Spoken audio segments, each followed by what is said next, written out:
I'm Mac Walters, creative director on the Mass Effect franchise. Breach is imminent. All hands abandon ship!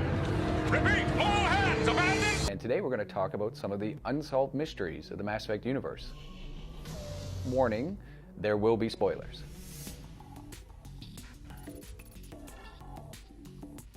So our first question is, tell us what you believe the canonical ending to Shepard's story and the Reaper War is.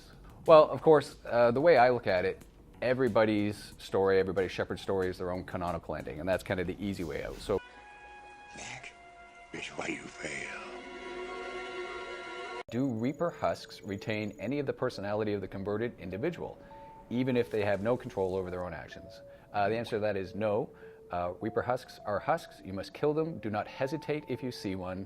Destroy.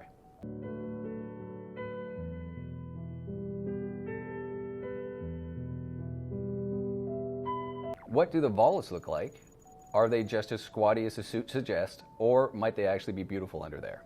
Beauty's in the eye of the beholder, but to me it was interesting. I always imagined them to actually be quite almost delicate, sturdy underneath their suits, but delicate. There's a sort of description in there of, let's ask the really important question. Which Mass Effect species can commingle with others, and which ones can't? I think I know what that means.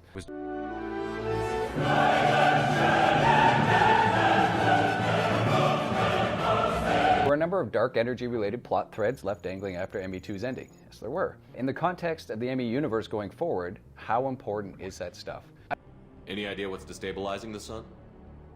If I had to guess, I'd say that it was dark energy affecting the interior of the star. The effect is similar to when stars blow off mass to enter a red giant phase, but Haestrom's sun is far too young for this to be natural. Without us to stop it, synthetics would destroy all organics. Right, next up we have the Lazarus tech developed by Cerberus seems genuinely revolutionary. The ability to conquer death. How does that fit into the overall ME universe? I think the key there was we tried to explain just how expensive, time-consuming, nearly impossible that technique was to replicate on a single human. This wasn't something that you could manufacture. So I think that's kind of how it fits in overall. This is a one and done.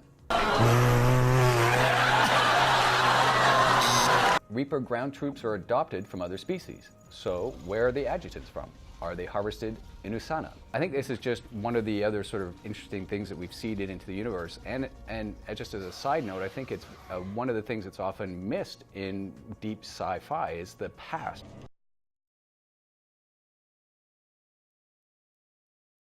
The human Reaper at the end of ME2 answered questions and raised more. Is there a canonical answer for how that human Reaper would have looked if it had been allowed to mature? Why would you even, bother with building a giant human that could just be shot? When the Reapers took control of the Citadel towards the end of ME3, what happened to the millions of people on board? Everybody is dead, everybody is dead daily. Wait, are you trying to tell me everybody's dead? How exactly did the Illusive Man control Shepard and Anderson at the end of ME3? Had he actually harnessed and recreated some Reaper technology? They're controlling you. I don't think so.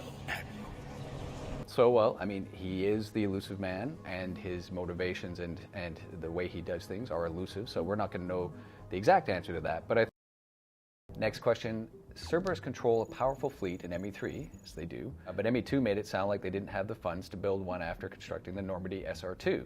How did they get such a large fleet of ships? Great question.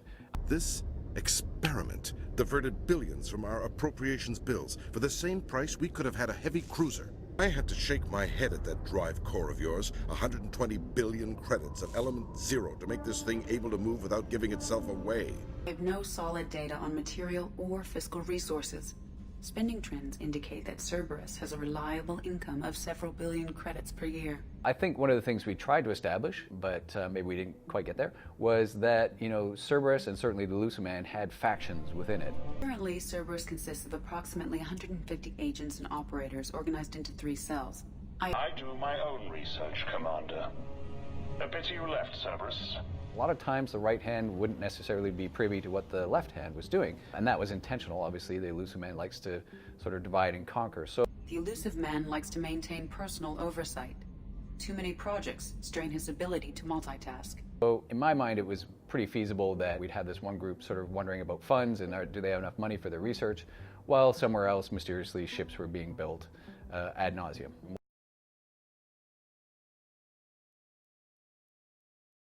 Was the Odyssey drive created by the Andromeda Initiative based on Reaper technology recovered from Sovereign? So the answer to that is no. If you look back in the history, the Andromeda Initiative was actually starting a lot of its research and its plans to head to Andromeda before the war with Sovereign. And really, it was that war with Sovereign that spurred everything on and sort of boosted them. I think one of the things that I'm really enjoying about this whole process is just seeing how invested people are in the lore.